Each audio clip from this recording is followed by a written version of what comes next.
संगीत संतोष चौरसिया। चढ़ली जवानिया के कैसे सहब भार हो परदेसी सैया। चढ़ली जवानिया के कैसे सहब भार हो परदेसी सैया। अब लागे भीतरी बोखार हो परदेसी सैया। अब लागे भीतरी बोखार हो परदेसी सैया। चढ़ली जवानिया के कैसे सहब भार हो परदेसी सैया। अब लागे भीतरी बोखार हो परदेसी सैया। अब लागे भीतरी बोखार हो परदेसी सैया। अब लागे भीतरी बोखार हो परदेसी सैया।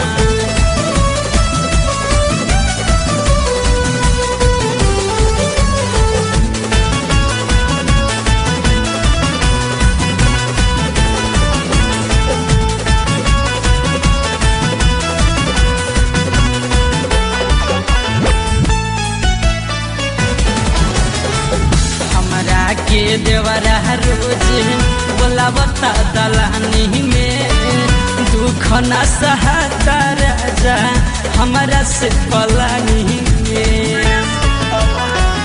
हमारा के देवरा रोज बोलावता दलानी में।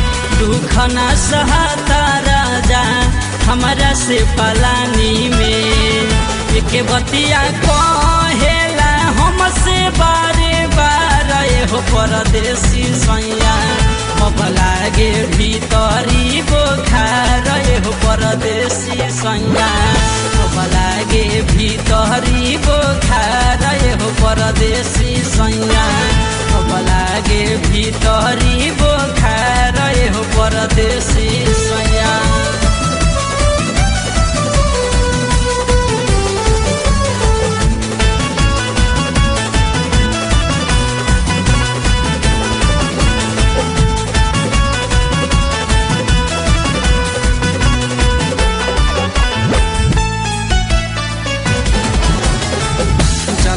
से आजा राजा अब तुम घरे। नहीं तो देवरा अब लगी कुछो करे। जल्दी से आजा राजा अब तुम घरे। नहीं तो देवरा अब लगी कुछो करे। रोज रहिया जो हतानी हम हो परदेसी सैया। अब लागे भीतरी बोखार हो परदेसी सैया। अब लागे भीतरी बोखार हो परदेसी सैया।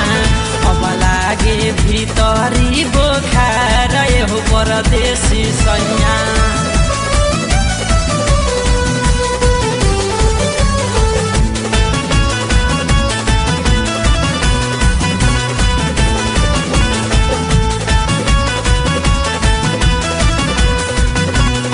भाई प्रशांत प्रेमी सुका। संगीत संतोष चौरसिया। देखिया समाता है बना हमारो समीज में।